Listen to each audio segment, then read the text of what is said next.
Esto es Desde la Redacción, el podcast de Rosario 3. Mi nombre es Ezequiel Clerici. En este episodio conversamos con el periodista Germán de los Santos, autor junto a Hernán Lascano del libro Rosario, la historia detrás de la mafia narco que se adueñó de la ciudad. En sus páginas, los periodistas cuentan la trama detrás del fenómeno de violencia narco rosarino y cómo el dinero hace de nexo con el empresariado local, las cuevas financieras, la policía y los poderes del Estado.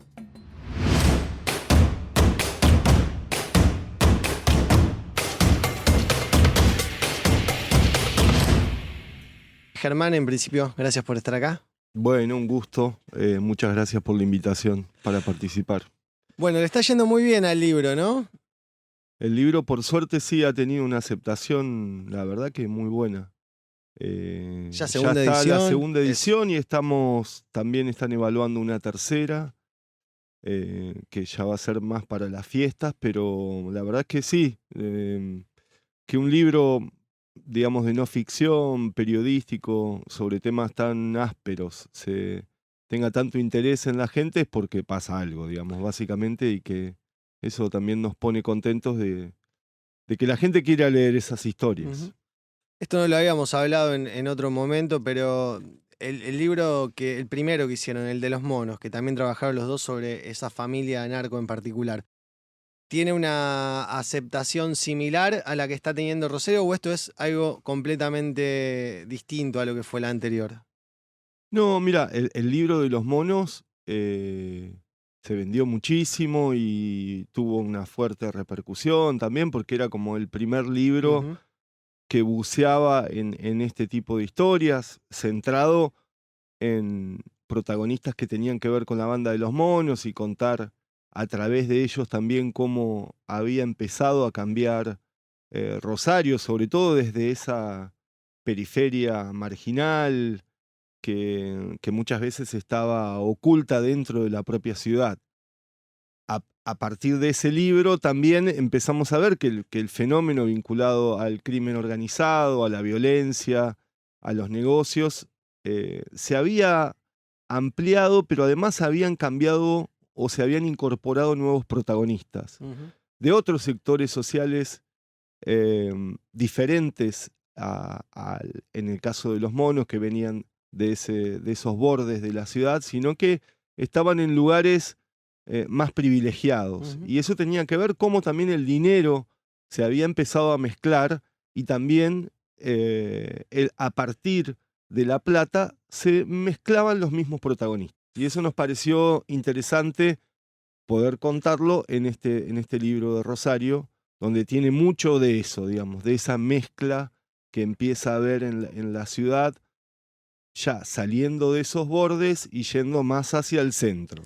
¿Eso era algo que ustedes ya identificaban cuando estaban escribiendo el primero de los libros, el de los monos, o fue algo que lo empiezan a notar a partir de empezar a investigar este tema? Porque, digamos, el problema del narcotráfico, de las relaciones, digamos, en particular con la policía, con las fuerzas de seguridad, con alguna pata de la política, son históricas, pero siempre fueron bastante subterráneas, digamos, no estaban en la superficie. Y pareciera que a partir del surgimiento de los monos como banda fuerte y de la muerte de Pájaro Cantero en particular, esa subtrama de Rosario emerge sobre la superficie. Sí, emerge básicamente por la violencia, por la Ujú. cantidad de muertes y asesinatos que empiezan a sucederse vinculados a la trama criminal y relacionada con la venta de drogas.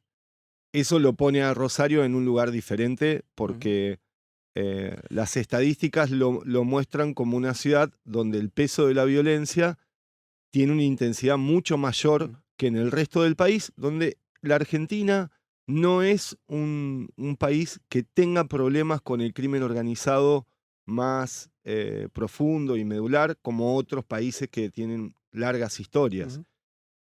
Y Rosario aparece en este escenario como una ciudad como aislada, según la visión de muchos, dentro de la Argentina, como que empieza a emerger este problema de la violencia, el narcotráfico y las mafias. Sí, pero la pregunta iba más referida al tema del dinero. Todo ese cambio que se produce a partir de Sí, pero los monos No, no tienen que ver con ese con dinero. ese mundo. Bueno, pero por No, eso no. yo te decía, Nosotros si ahí fue me una parece que punta para estamos empezar a buscar otra cosa. desorientados dentro de la ciudad, Ujú. de que el dinero grande de la droga la mueven los monos y no la mueven los monos. Ujú.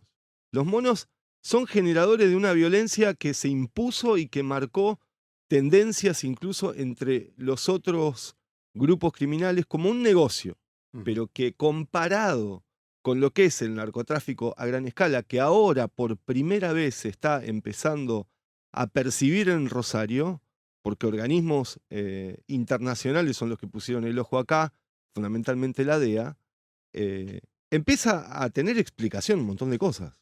Claro. No es por los monos, No, por la venta de droga de en los hecho, búnkeres que no.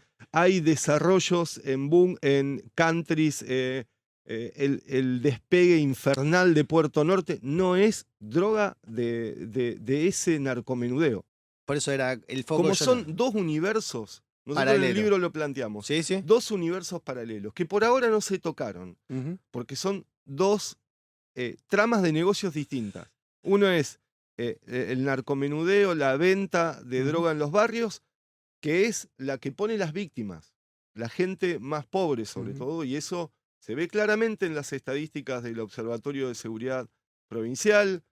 Y después está el otro negocio, que es muchísimo más grande, Ujú. donde no hay tiros, Ujú. no hay violencia, y que es donde mucho del dinero que está dando vuelta en Rosario se empieza a mezclar. Ahí me quería meter, porque justamente ustedes hacen todo un trasfondo de cómo esos dos mundos se empiezan a vincular y a generar puntos de contacto Y que que ni siquiera estaban preparados uno con el otro. como ocurrió históricamente en Rosario, en la mesa de un restaurante, en la mesa de un café, en un bar, en Una una mesa de comida, en casino, un VIP. asado, en un casino. No hay una oscuridad y una estrategia de pensar, nos reunimos en Dubái para... no, Sí, sí. es todo muy doméstico. Nosotros lo contamos en ese capítulo que creo que es el más gráfico de todos, que es la Torre Aqualina, donde ahí se encuentran todos. Ujú. Que se encuentra el vendedor de autos histórico de los narcos que se hizo millonario, los abogados de los narcos, los gerentes de los puertos de la zona, el dueño de Vicentín, y todos conviven tranquilamente y además hacen negocios, como después se comprobó con esa mega estafa inmobiliaria en la que después hubo muy pocos de los acusados que terminaron con condenas, pero que mostró el recorrido de esa causa, como también se fueron mezclando las cosas, aunque ahí no tuviese nada que ver el narcotráfico, pero hablamos de los actores. Ya vamos a llegar de nuevo también a ese punto del lavado de activos y cómo se mueve esa parte del dinero, pero cuando arrancan el libro, para mí en los 3 primeros capítulos están... Me gustaría que nos cuentes cómo lo pensaron, porque tienen una articulación de una forma que ya te pinta todo el panorama de lo que es, primero, un tipo como Esteban Lindor Alvarado, pero sobre todas las cuestiones, cómo era el manejo de la policía hasta que se rompe ese respeto entre bandas criminales y justamente la policía como regulador del delito, que es algo que hoy un poco se pide que vuelva a tener el crimen en Rosario. Así que me gustaría cómo lo pensaron y un Mira, poco qué le podés contar a la gente de esos 3 primeros capítulos. es interesante porque el libro empezaba con el capítulo 2 y eso como que después se me ocurrió de empezarlo de otra manera porque me parecía que alguien que no tiene nada que ver con la realidad rosarina, porque es un libro que se vende en todo el país, incluso fuera del país también, tenía que tener como otro arranque, empezar la historia con, con un hecho de acción que te pintara ese personaje que era un tipo como Esteban Alvarado que planeaba fugarse de una cárcel en un helicóptero.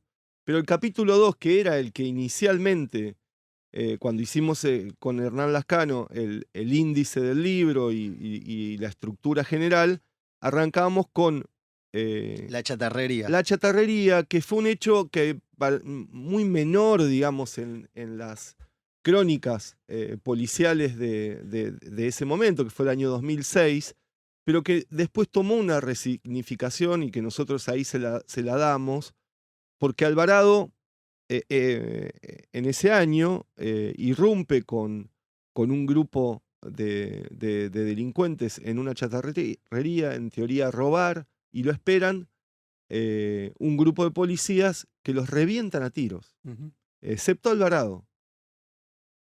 Yo casualmente fui a cubrir ese hecho, además, esa mañana, y un vecino de enfrente, un hombre mayor que se levantaba muy temprano, y dice: mirá, yo vi entrar primero a la policía.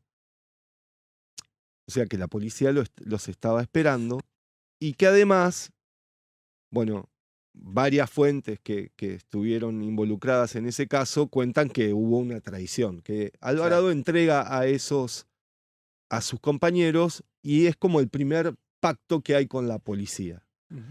Y nosotros preferimos empezar con ese episodio desopilante que fue el intento de fuga en un helicóptero, donde también hay una traición, y que la víctima de esa traición es Alvarado, que el piloto es el que lo entrega y que termina socavando el plan de fuga que parecía magistral. O sea, en 11 segundos se iba a fugar de la cárcel más segura del país.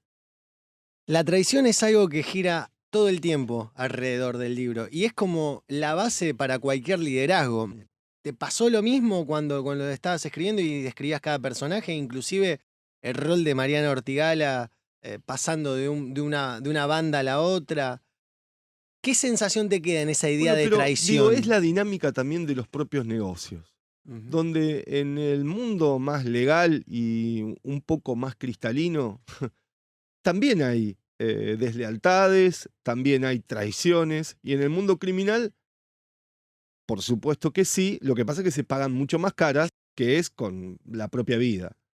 El caso de Mariana Ortigala como que te lo pinta muy bien. Ella era parte incluso hasta del grupo social de amigos, digamos, de Esteban Alvarado. Iban todos a la isla juntos en sus jet ski que se habían comprado todos, donde también ella decía aparecía el pájaro cantero en los paradores de la isla.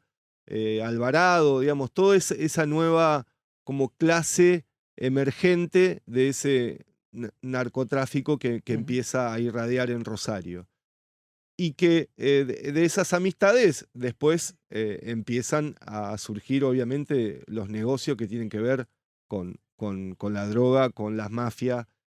Y Mariano Ortigala se aparta de Alvarado por un hecho también sentimental, digamos. Su hermano, Rodrigo, tiene un problema extramatrimonial ahí con el entorno, y prefieren irse, alejarse, porque saben que los van a matar. Ujú. ¿Y con quién van? Van con el enemigo, que es Guille Cantero, el líder de los monos. Y ella me lo explica a mí, diciendo: mirá, yo tampoco le tengo confianza al Estado para que me cuide, porque ella había declarado contra su ex jefe y había sido clave su declaración en el juicio contra Alvarado, porque el Estado no tiene recursos ni tampoco estrategias para protegerme. El único que me puede proteger es Guille Cantero, es el enemigo. Y sucedió así, hasta que fue detenida hace 2 meses atrás, la que su custodia eran los monos, no el Estado, a Ujú. pesar de que ella fue en un momento testigo protegida. Tal es el caso porque la fueron a matar 2 sicarios, uno de ellos con 2 pistolas, y ella la hieren de 7 tiros y logra escapar casi milagrosamente, pero, o sea, la muerte es la que sigue todas estas tradiciones, Ujú. digamos, básicamente. Por eso también se explica mucho de los números fríos que hay en Rosario de las estadísticas de la cantidad de homicidios que tienen que ver con esa dinámica de la traición, la deslealtad que se paga con la muerte. Y también puede ser que con esto que hablábamos recién de que no hay nadie que regule o que logre mitigar el nivel de violencia para que los negocios se hagan de una forma más civilizada. Sí, bueno, Rosario tiene esa característica que no hay un regulador, la policía perdió ese poder de regulación en el otro capítulo. El chofer, Claro, el en, chofer en de ese comando. capítulo que es el tercero, nosotros contamos, porque el libro va también va hacia atrás y después viene, hace un ida y vuelta, digamos, en el plano temporal, y contamos un encuentro que tiene un jefe policial con un soldadito que va a llevarle la coima al jefe policial de los monos y comete un error que es pronunciar el sobrenombre de uno de los policías a los que también les pagaban el La quincena, soborno. claro. Claro. Entonces, este jefe policial se enoja y le dice: llamalo a tu jefe. Viene el pájaro cantero y lo humilla al pájaro cantero. Lo trata de ignorante, de recién iniciado en el mundo mafioso. Ahí estamos Dice: hablando de 2006 más o menos. 2006, vos nunca tenés que nombrar el nombre de la persona a la que le das la plata. Como que le da una clase, digamos, de Sí. corrupción. Dura. Dura. Con esa cuestión de la Em, humillación como para que te quede Claro, claro. pero digo, te marca también dónde estaba cada uno. El Claro. policía era el que tenía el poder, era el que mandaba, era el que hasta educaba al narco incipiente, y después, pocos años después, se da vuelta eso. Ujú. Porque, que es lo que nosotros también lo vamos describiendo en el libro, cada sector policial empieza a tener su boca de recaudación a través de los grupos que empiezan a enfrentarse entre sí, también por las líneas que va trazando la propia Sí, policía. a mí algo que me llama la atención del capítulo y que también se ve en otros más del libro que hicieron junto a Hernán Lascano, es justamente cómo la policía se empieza a pelear también entre ellos porque al fin y al cabo todos querían comer de todos lados, digamos. Y ahí hay también como como que ahí también se rompe la cadena de mando dentro de la propia policía, ¿no? Claro, y si recordamos que la banda de los monos, que es perseguida y encarcelada después del asesinato de Fantasma Paz en el 2012, que se crea una especie de brigada de élite de la policía, que se le llamó la División Judiciales, estaba integrada por gente que después, en el juicio de Esteban Alvarado, se confirmó que trabajaba para el narco contrario a los monos. O sea, que había ahí una Para estrategia, una Alvarado. intención de decir, bueno, bajamos a estos para que este se quede con todo. Lo que tampoco sucedió por la virulencia de los monos de resistir eso. Pero la estrategia fue del propio Estado, incluso, fue esa. Bueno, y eso también explica que recién Alvarado es, por primera vez es detenido en la provincia de Buenos Aires y no en Santa Fe. Y la primera causa de narcotráfico es en el año 2019. Cosa que no tiene explicación si no hay connivencia, complicidad y corrupción en el medio. Sí, y hay otro nombre que da vuelta todo el tiempo en el libro, que es como un fantasma que nunca deja de rondar, que es Luis Medina. Sí. Nosotros reproducimos ahí un diálogo que tiene con una persona también de su entorno, que era también allegada a Esteban Alvarado, que para mí te muestra también lo que era en ese momento, estamos hablando año 2009, 2010, esa cosa incipiente del poder económico del narcotráfico. Por eso digo, ya en sectores medios, podríamos decir. Luis Medina, que va a visitar una persona en Córdoba, le cuenta a su amigo y le dice, ¿por qué no dejás todo y ya está? Tenés mucha plata, ¿para qué? Te van a matar. Y él le dice, es que yo, mientras ahora estamos tomando este café en una estación de servicio, en la autopista, yo estoy facturando, duermo la siesta y facturo. Y todo el tiempo estoy facturando. Y lo que te marca es que nadie puede parar. Y que, Claro. bueno, termina con la muerte también.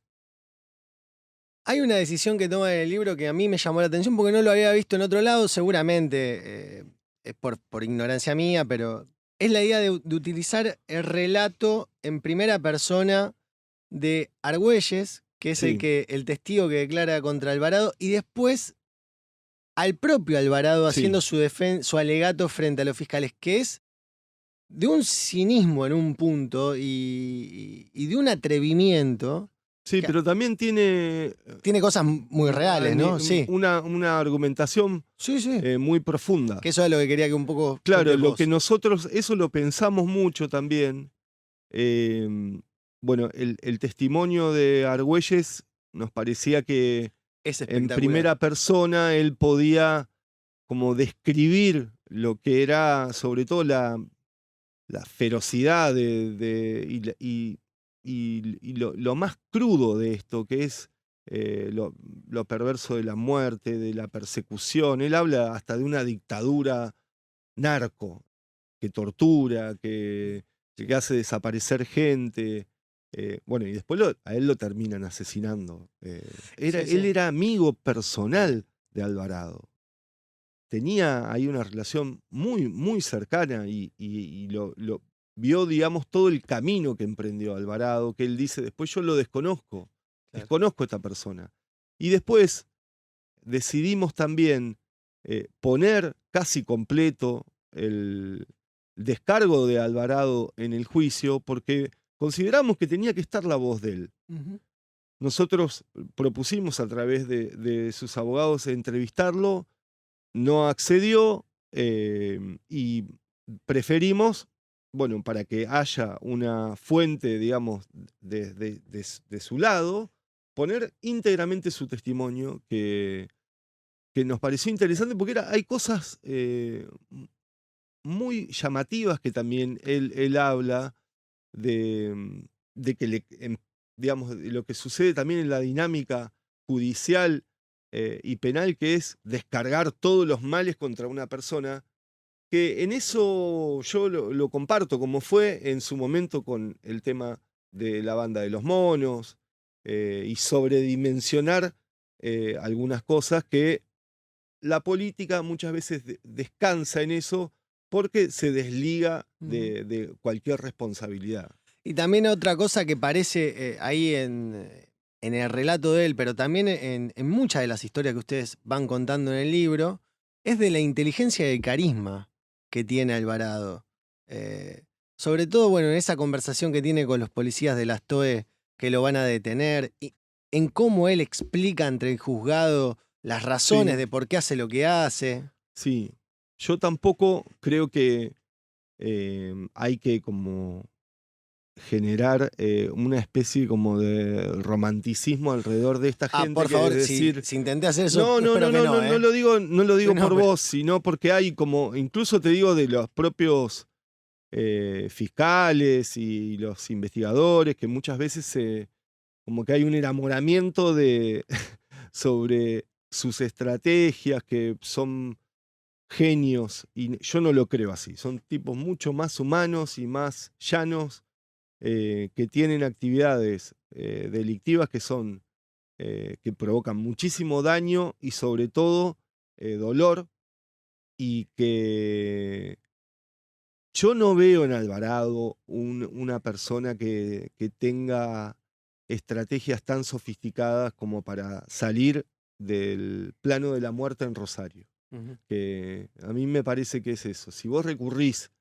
a matar gente como ha sucedido, yo no encuentro ahí mucha sofisticación. Ujú. Yo creo que el tipo que está a esa altura, primero no está en la cárcel y segundo no mata gente Ujú. así como sucedió acá en Rosario. por lo que ustedes cuentan, y como vos venís remarcando a lo largo de la charla, que es la cuestión de lo rústico, de la falta de sofisticación, que uno, tal vez por prejuicio, y claramente por ignorante, piensa que es solamente de los sectores marginales que se Sí, dedican al crimen. Pero se ve con fuerza también en todo lo que es la parte del empresariado relacionado con el dinero narco, inclusive del sector financiero.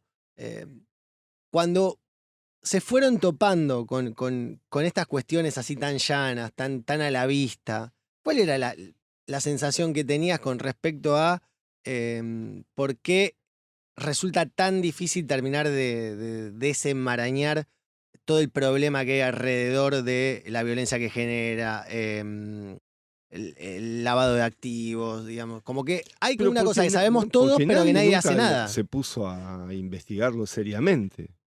Ahora, en este momento, se está llevando a cabo en Rosario el primer juicio por lavado de dinero proveniente del narcotráfico en la justicia federal, que es el primero de la historia.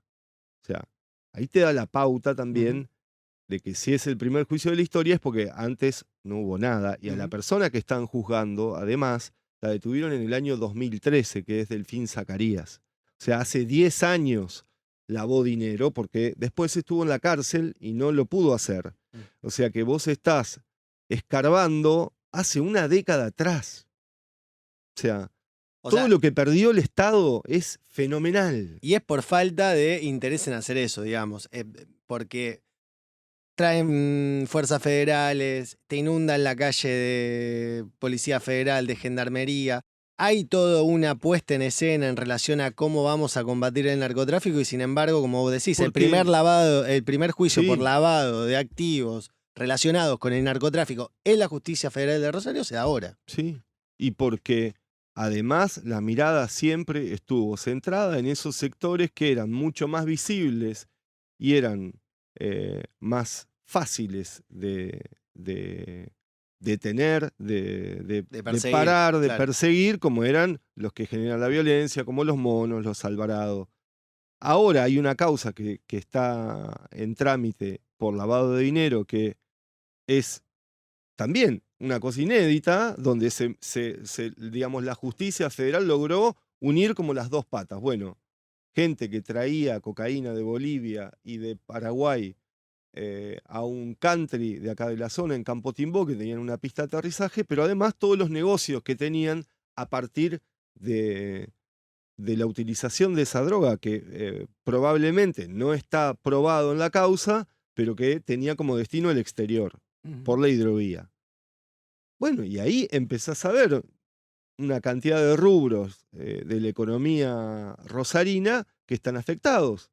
Desde un teatro como Vorterix, donde iban grupos de rock a tocar, donde le pagaban 4 veces lo que le pagan a un grupo en cualquier lugar.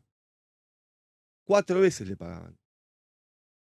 Bueno, ahí también había socios, gente que después tenía y que figura, por ejemplo, con la concesión del bar del anfiteatro de Rosario.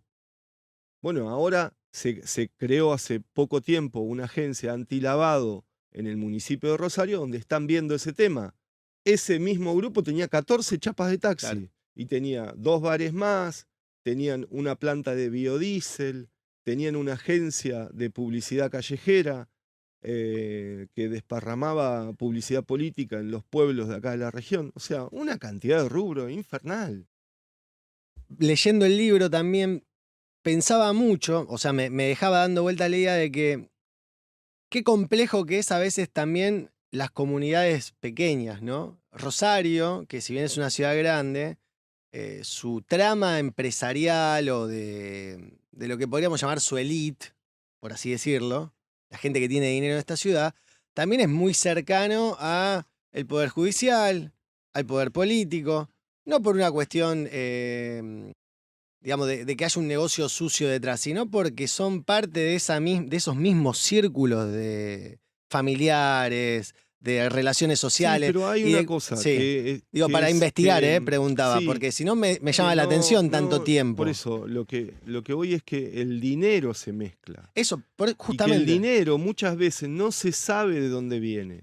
nadie pregunta de dónde Porque viene. tenemos un país que tiene una actividad Mm. económica que casi un 50, un 60% Está en negro. está en negro. Claro. Y que hoy los bancos son las cuevas financieras, digamos, porque es imposible operar en un banco para el dueño de una empresa, de una pyme. Entonces recae en una cueva financiera para comprar dólares, para Claro. vender dólares, para estar dentro de una mesa de dinero, digamos. Sí, Pero para es conseguir una un préstamo. operación común y corriente, digo, para cualquier empresario, porque estamos hablando como si generáramos fantasmas de los empresarios malos. Y digo, no, es No. parte de lo cotidiano de un empresario hoy ir a una cueva financiera, porque no le queda otra. Ujú. Bueno, ahí se mezcla todo porque también va el peruano Rodríguez Granton a cambiar los pesos que saca de los búnkeres de Villa Banana y que se mezclan ahí, que son los pesos que se mezclan, no los dólares, y que los pesos después capaz que probablemente terminen en un fideicomiso de una constructora. Mm. Pero no sabés, porque ya es casi imposible discernir de quién es el dinero. Eso es lo complejo también y la particularidad que tiene la Argentina y Rosario, donde es una ciudad donde hay, por la matriz económica que tiene, vinculada a los agronegocios, siempre hubo mucho dinero dando vueltas. Mm. Y hoy tenés además sumado el dinero que viene de esos sectores más ligados a la mafia, al crimen, que también, digamos, tienen un espacio ahí. Otra serie de episodios que tocan en el libro y que a mí me llamaron mucho la atención porque profundizan en algo que nosotros contamos cotidianamente en los medios, pero que no podemos profundizar o que no queremos profundizar, eso ya es otra discusión, pero que ustedes sí lo hacen, que es el tema de los sicarios, de la gente que trabaja para estas bandas, de la juventud que tienen y de cómo todo ese entorno ha ido afectando su sensibilidad hacia el ser humano, hacia el otro. Me gustaría que un poco nos Sí, hay una cuentes mayor crueldad, eso, que justamente, eso la es crueldad, uno de los lo que episodios. empieza a verse y que ya la muerte no basta, sino que se necesita dar una señal, dejar un mensaje, que no es acabar con la vida del otro, sino también mostrar lo que yo te puedo hacer, las barbaridades que yo te puedo hacer. El Y eso libro. me parece que es una cosa que hay que atender. Y que yo no veo que, por ejemplo, desde las estructuras del Estado se le preste demasiada atención. Em, y ahí nosotros lo ponemos en uno de los capítulos que, bueno, cuando estaba Sabina Frederick de ministra de Seguridad al principio del gobierno de Alberto Fernández, ocurrió que en Rosario encontraron pedazos de cuerpos que estaban descuartizados en contenedores de basura en la zona sur, en el Saladillo.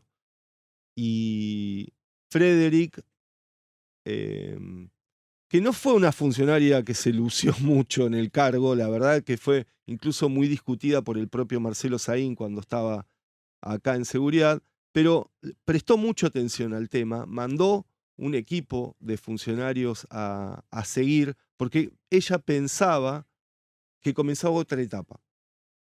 Y que ahí me parece que no se equivocó, que era ya no la muerte, sino el mensaje.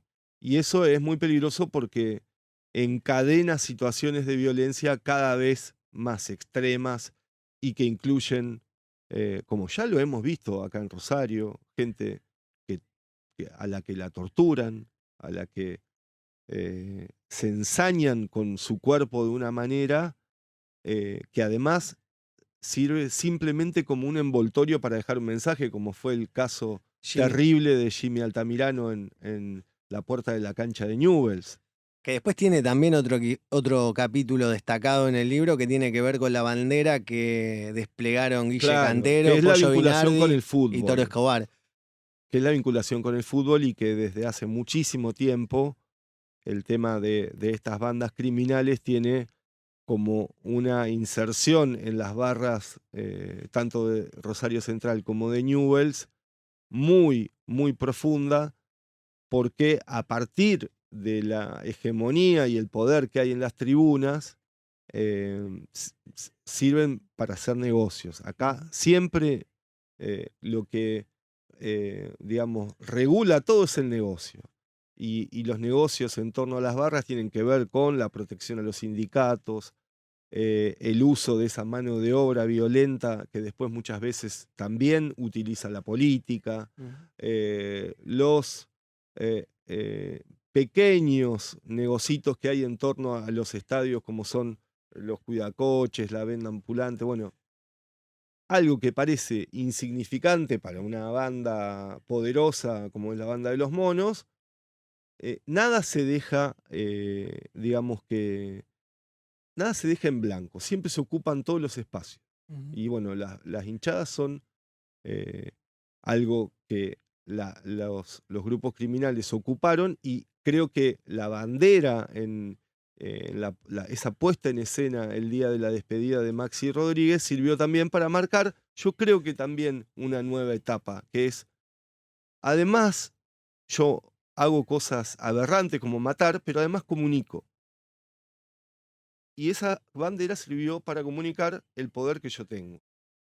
Y recién pensaba en esto que vos hablabas de la violencia y de que ningún lugar se deja sin ocupar y que cada negocio está. También eso sirve en un punto para desviar un poco la atención sobre algo que vos comentaste hace varios minutos atrás, que es el rol neurálgico que tiene el hub de Rosario, el departamento San Lorenzo y el departamento Villa Constitución en lo que son las rutas internacionales de tráfico. Ustedes nombran sobre todo a dos hermanos, los Triana Peña, Sí. colombianos, en el libro, y cuentan un poco cómo funciona ese hub. ¿Qué pasa en esa parte del negocio de lo que es lo internacional y que no tiene cercanía o que no se toca directamente con la sangre que vemos en la calle ni los negocios entre estos empresarios que lavan tal vez dinero dentro de la ciudad?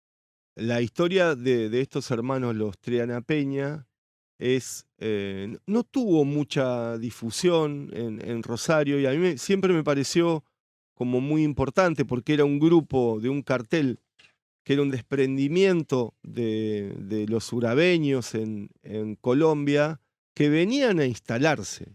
O sea, tenían todas las características por los movimientos que habían hecho de instalarse en la ciudad con alianzas y operadores locales que no tenían absolutamente nada que ver con los grupos criminales conocidos en Rosario, sino uno era un médico, oncólogo, que no tenía ningún recorrido, ningún prontuario, un tipo absolutamente limpio, gente vinculada a la política en Buenos Aires, que había estado con el menemismo como Guillermo Singer, gente también que tenía que ver con los clubes de fútbol acá, pero por eso te digo, tipos totalmente limpios, que no acarreaban con antecedentes que lo pudiesen complicar o relacionar con los grupos locales. Y iban a comprar un puerto en Fray Luis Beltrán, iban a meterse en Rosario Central, en las inferiores, a partir de nexos también con la Barra Brava. Habían ganado la licitación para construir el crematorio, el primer crematorio en Villa Gobernador Galvez. Que vos decís, una banda narco, ¿para qué quiere un crematorio en un Se me cementerio? ocurren un par de ideas, pero no quisiera profundizar. Y además habían hecho algo que fue una genialidad en el rubro del narcotráfico, que fue empapar cocaína en granos de arroz. Que eso, lo que ocurría era que los escáneres por los que pasan los cargamentos de alimentos no lo detectaban y eso terminaba además a través de un plan que se llamaba Hambre Cero de Naciones Unidas en África. O sea, eso es sofisticación, eso es lo que voy. Y no dispararon un solo tiro. Y los tipos querían instalarse acá. Eso cuando hablamos de de otra categoría, digamos, dentro del plano de lo criminal. Me imagino que, no solamente por el laburo diario, pero haciendo el libro, has hablado con muchas personas que cumplen funciones importantes dentro del Estado, tanto municipal, provincial, nacional.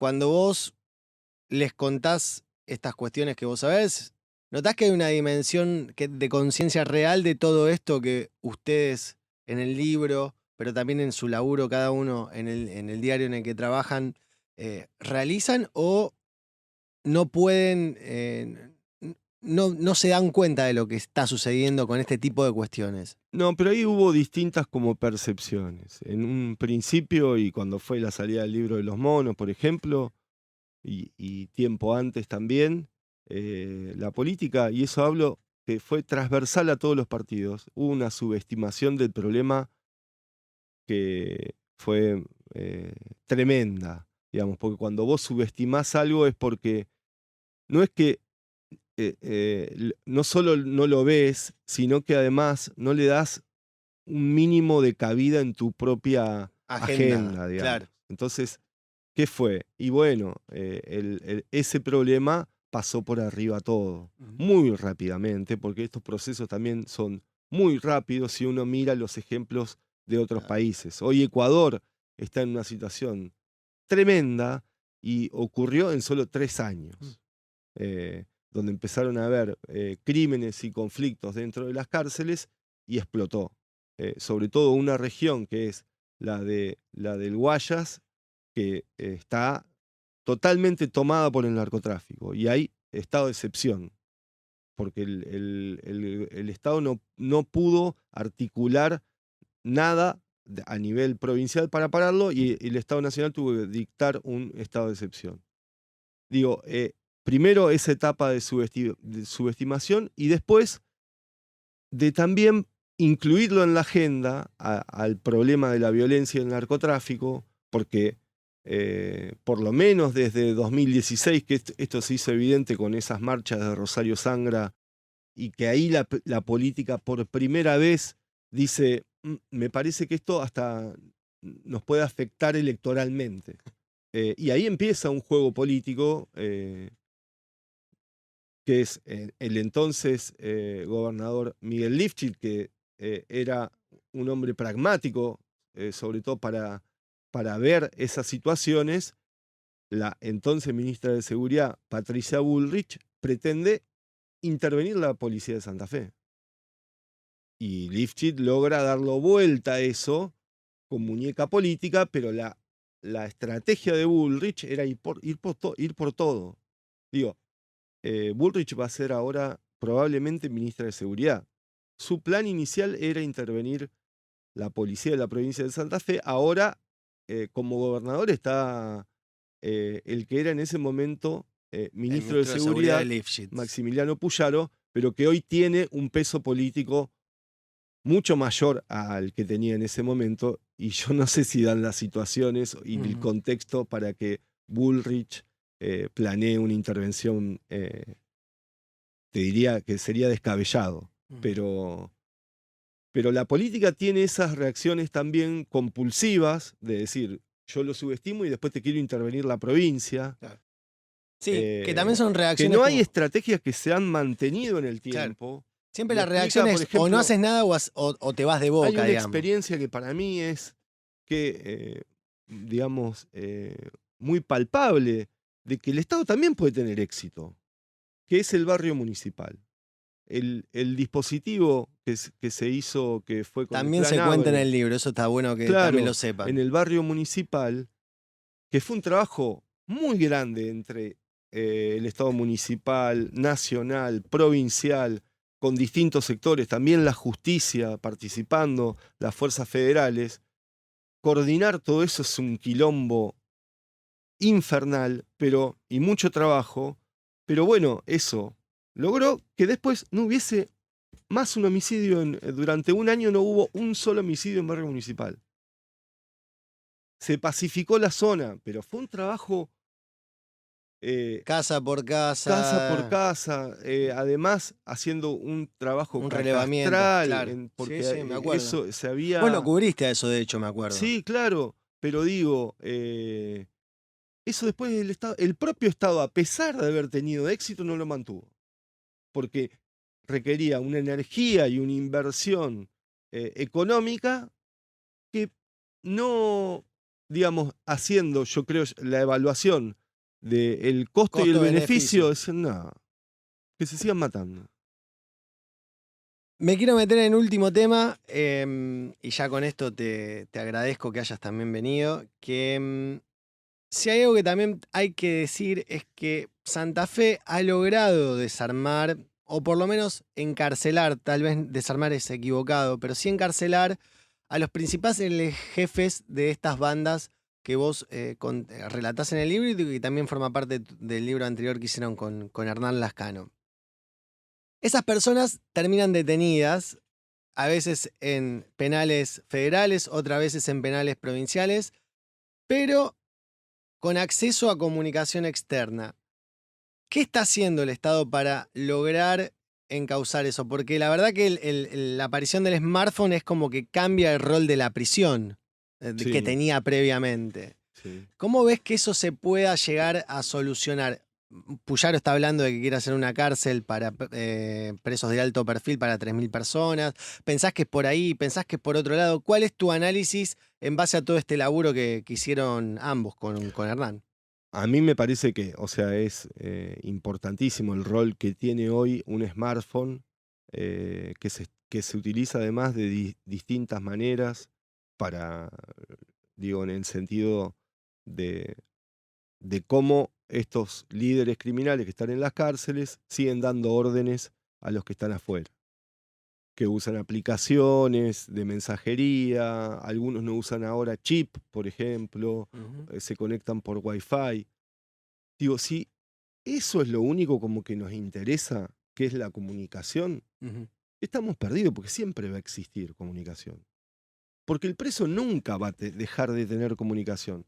Sí, no, no va a ser tan cómodo como es ujú. hoy a través de celulares, que cada vez que allanan un pabellón 9. encuentran una especie un Un local, local. digamos, de venta de Sí, celulares. sí. Eso es como un extremo ya de esa comodidad. Pero siempre el preso va a estar comunicado porque tiene teléfono público, digamos, Ujú, que le da el propio Estado para comunicarse con cualquiera o alguien que lo llame, y también con las visitas.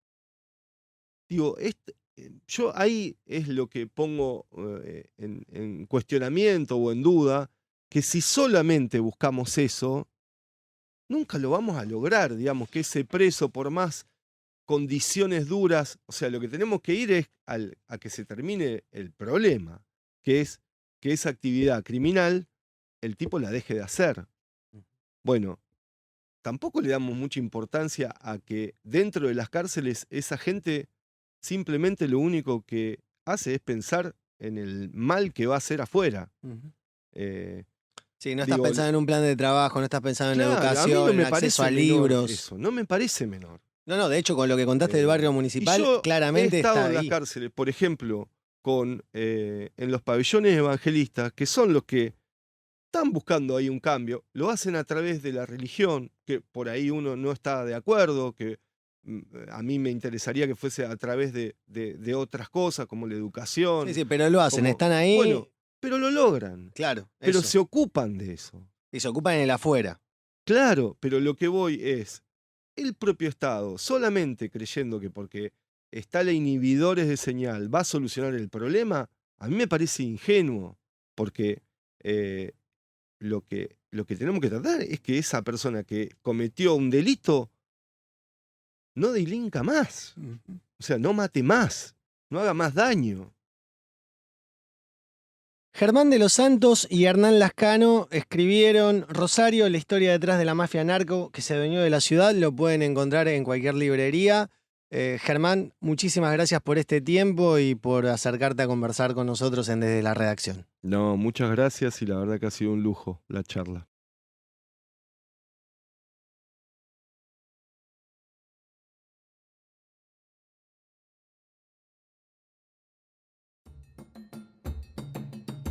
Producción y realización, Ezequiel Clerici. Desde la redacción, es una creación de Rosario 3, Grupo Televisión Litoral.